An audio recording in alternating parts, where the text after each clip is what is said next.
Yes, okay, so just back from checking out Roofman. Yeah, this is the brand new film from Derek Cianfrance. I think that's how you say his name. I believe, I don't know. Derek directs, he also co writes it with Kirt Gunn. I don't believe he's a relation to James. I think James has only got one brother, Sean, but who knows? The film is produced by Lynette Howe Taylor,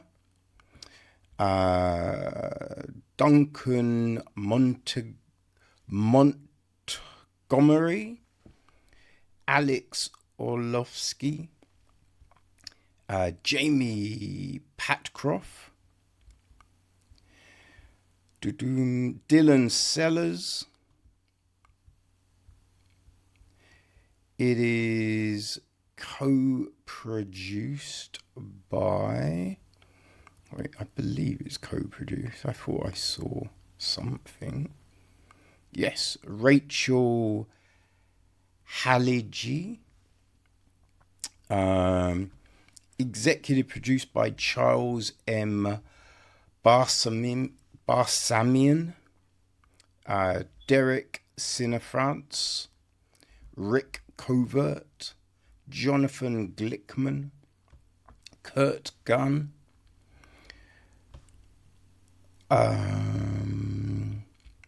Cedar Miller, Jonathan Montipar,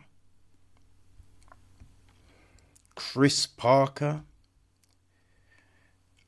Jeff Portnoy, Sam Romano, Jack Selby, Becky Solvita,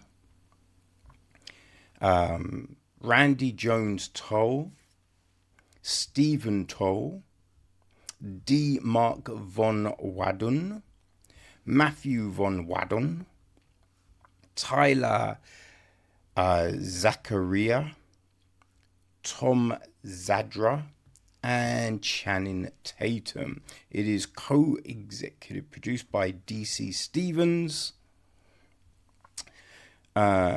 Peter Petrucci, Liza G. Hanusuk, with associate production from Ronald Santos and we have got where is it? Gene Lane doing some post-production. Okay, so the score was from Christopher Beer. Andrew Parkey is down with the cinematography. Jim Helton and Ron Patane edit the piece. Right, Bonnie Timmerman is handling all the casting duties. We have got Inbal Weinberg on production design. Art direction is Sean D. Bronson. Set decoration is Kendall Anderson. Right, Erin Benash is costume design. Hair and makeup, right, Diana Choi, Bobby Dial, Doug Farrell, Renee Goodwin, Megan Amberly Grant, Anna Hilton, Christelle Eric, Rita Parillo, Stephanie Pasikov, and Marley Simmons. We then have got Philip Dido, Avi Doktrovsky, Kevin Dyer, Nick Gaddy, Jason Gupton, Chad Hessler, Jet Jansen, Guru Khalsa, Jesse Lafleur, Jared Lozano, Dan Mast, Art Newkirk, Bob Pelliter, Meredith Richardson, Bayland Rippenkruger, Troy Roker, Alexander Schuler, Robert Shavers, Remington Steele, Alex Wisjans. They were all down with the stunts. Okay, so that then brings us to our cast, right? We have got Channing Tatum as Jeffrey Manchester. Okay, his ex-wife Talana is played by Melanie Diaz.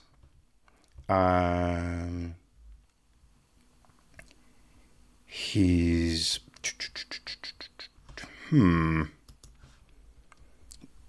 I'm not sure if they've listed his daughter, which is yeah, I do not think they have listed her. I might be wrong. As a quick little another.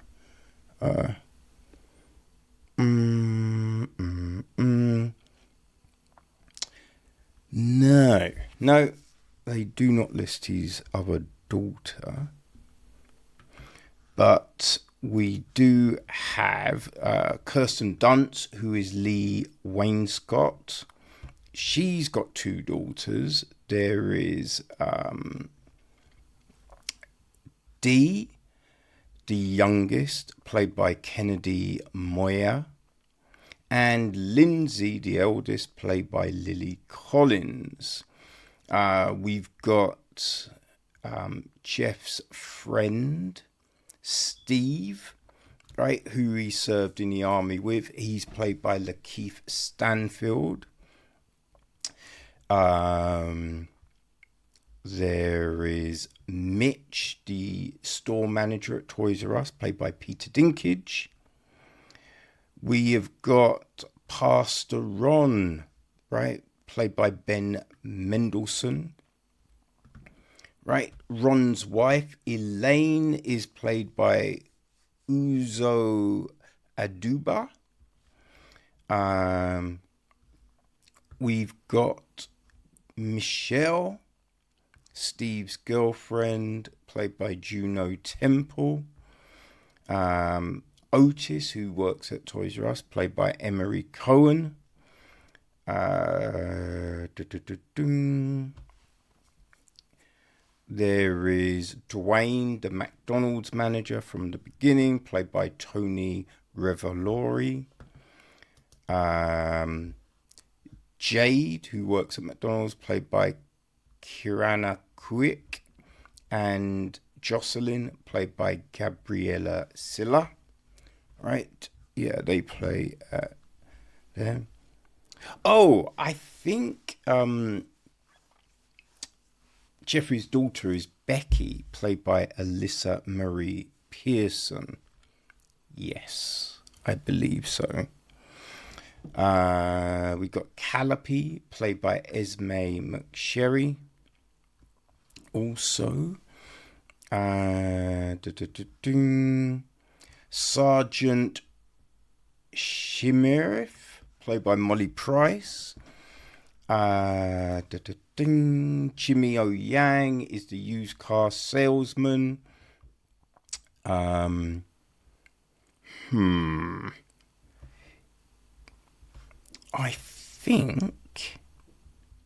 think that's a lot of the main players, essentially, you know. The gist of the story of Roofman is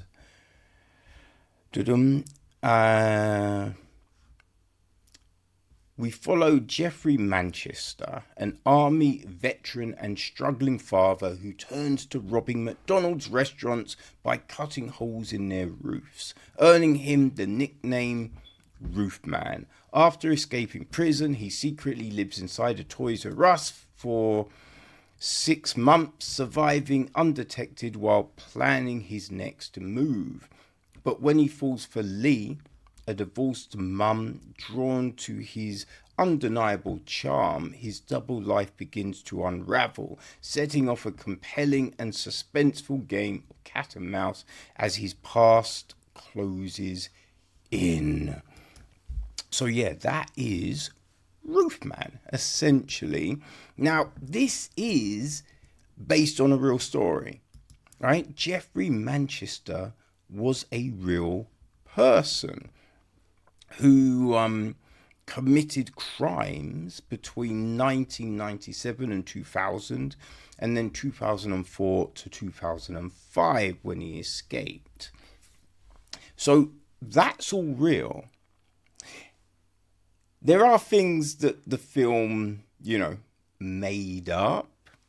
It would seem that Steve doesn't seem to be real. The other odd thing is, it looks like Jeffrey worked in McDonald's before he decided to rob them. But the movie had him kind of unemployed, right? Yeah, it's always interesting, the things they add and the thing, you know what I mean? Like the whole, well, I won't say that, but there's other things essentially that weren't true. Now, I don't know what to say about this film. I mean, I do know what to say about this film, but, right, because it's fine, like the acting's fine. I will say who's probably the standouts, right, in the film. Probably the standouts are Dean Wainscott, played by Kennedy Moyer, and her sister Lindsay, played by Lily Collins.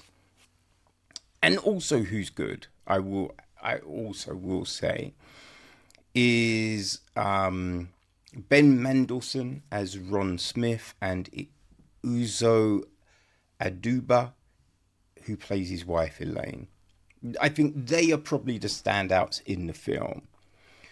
Not to say anyone else is terrible, it's just fine, right? And I think the problem for me with the film isn't necessarily, the way it's put together. Although I will say it does feel so flat in the middle. And, the bookends they're not energetic or anything. But, yeah, the middle just feels flat.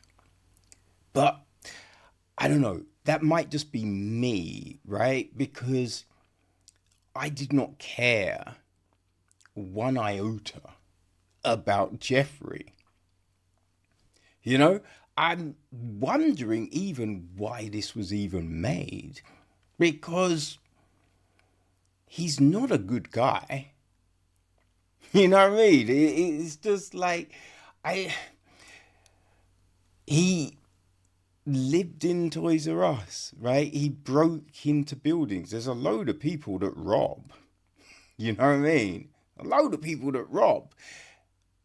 And I think that how he was in the Toys R Us, I feel that was another thing they made up.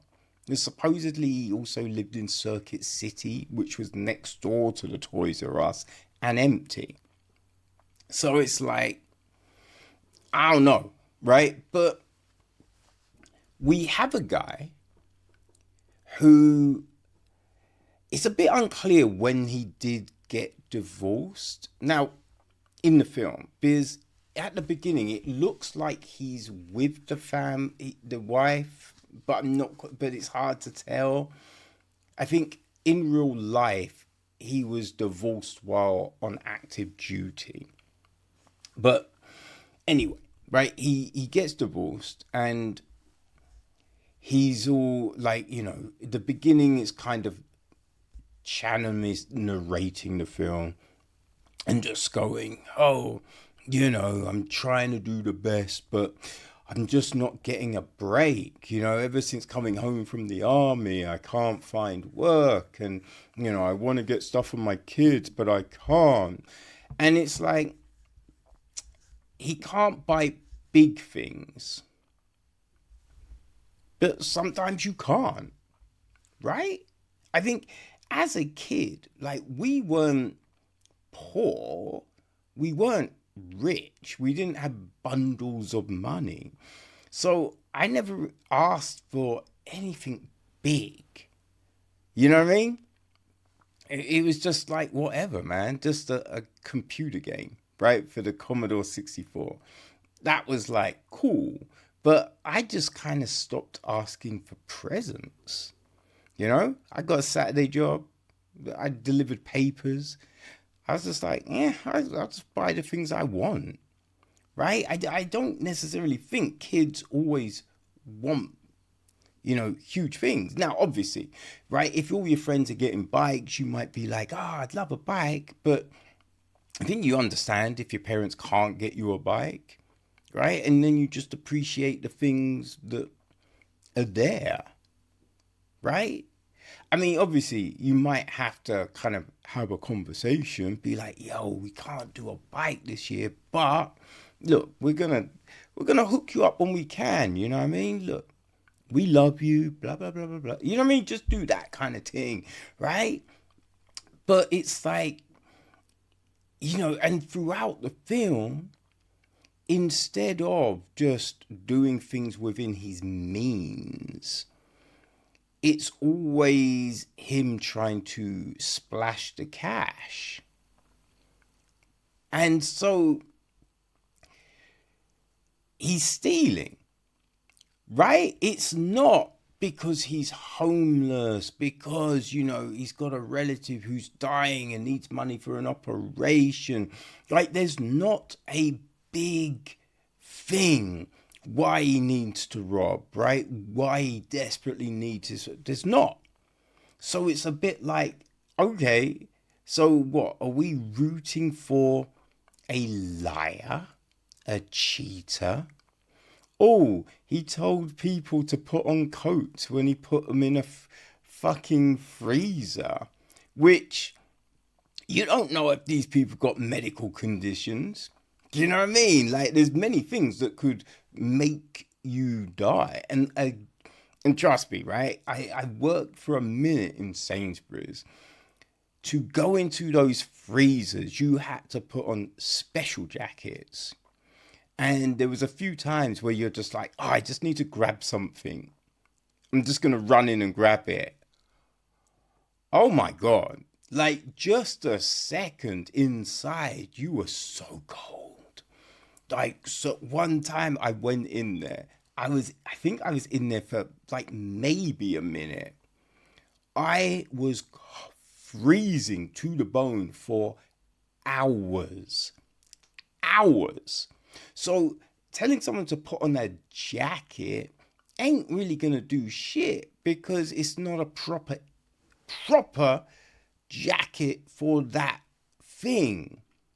You know what I mean? So he's not a nice guy, right? He's a cheat. He's a liar, And he's kind of, well, not even kind of dumb. He's mad dumb, right? His friend's like, oh, you've got a superpower. You're very good at observing things, which you could then use those abilities for so many other things. Right? You don't have to steal. Right? So that's the nutty thing about it, right? This guy, decided to do shabbiness. Right? He's got kids. Be responsible. He wasn't. And then he kind of just forgot about his kids. Right? And then started this next thing. And then's like trying to be dad to this lady Leigh's kids, which you're just like, yo, son, you have your own kids. What are you doing? You know what I mean? So it's like, it's hard to care. You know? It's hard to care. He was in the army, but he's a dum-dum. Right? The way he gets caught in the film is different to what actually happened in real life. But in the film, like, you would go, okay, you understand that, you know, so if anyone's going to know who you are, right? And his friend is telling him, this is the plan for you to jet. If you're not going to do it, like, what do you think's going to happen? Right? It's just baffling that he could spend so much time hanging around in Charlotte, you know, with no one noticing him. Right? All of that was just a bit like, huh? Like, surely there had to be some close calls. Now, I don't know if there was in real life or anything, but just watching it's hard to believe, right? Because with these things, it's never, you know, they're like based on a true story. You know what I mean? They take mad liberties, right? So you don't know what are they not telling us, right? What actually happened? Because there was that film Unstoppable with I think, who was in it? I feel it was Denzel and Hemsworth, right? I think, I might be wrong, but supposedly on this runaway train. Now, I think I've read that in real life, the train, it did, you know, run on its own for a minute. It was runaway, but it wasn't really going that fast. You know what I mean? So it's just like, they made it seem that it's this crazy speed and all of this. So yeah, it's hard to believe sometimes what they're doing with these things. You know what I mean? But yeah, look, the production is fine. You know what I mean? Just all of those things, costume, wardrobe, the score, all of it is fine. I mean, the score is kind of unremarkable, but then so is everything else, right? There's not a lot that stands out that makes you go, oh man, that's incredible, right? That's really good. That was done so well, right? There's something that you can recommend people on. You know, this one, there's not really anything. As I said, right, there's a few of the cast who were probably the standouts, right? But that's it, right? And even being a standout in the film, we still have seen like better performances. And this is a good cast. Like, we have seen them do a lot better in other things. So Roofman is a bit like a McDonald's roof, essentially, right? And that is, it is kind of flat, people. It's kind of flat, right? That's just what it, like, it just feels like it went on for ages. And it's just over 2 hours. I feel like 90 minutes could have been a lot better. Because it did seem to drag. You know what I mean? Like, I think if people were watching this at home, I don't think they're gonna be fully concentrating on the film. You know what I mean? It's not a edge of your seat. I can't move because this is so gripping. This is enthralling. I'm so, you know what I mean? Like, what happens next? How does he do this? Like, you're not doing that. It's just like, oh well. Oh, he's going to do this, or he's doing it. Like, you just, whatever. But again, that might just be me, you know? Just might be me. And we've had a few of these kind of films, you know what I mean, that just seem very lackluster. So I would say, if you enjoyed, well, if you enjoyed Good Fortune, yeah, I mean, because Good Fortune is meant to be a comedy, and I think Roofman is meant to be a comedy as well. I didn't laugh once at either film, you know. So yeah, if you enjoyed Good Fortune, I think you might like Roofman. Yeah, what else? Boy. You know, it's like things like Caught Stealing. You didn't really care about the protagonist in that one either. You know? So, I think they're good examples of things that don't fully compel you. Right? So yeah, if those films rocked your boat, you know, like Eddington, if you really enjoyed that, then yeah, maybe Roofman will work for you. It is out now in cinemas. So yeah, people, maybe go check out Roofman. Maybe you're a Channing Tatum fan, you know what I mean? Maybe that. But yeah, Roofman in cinemas right now.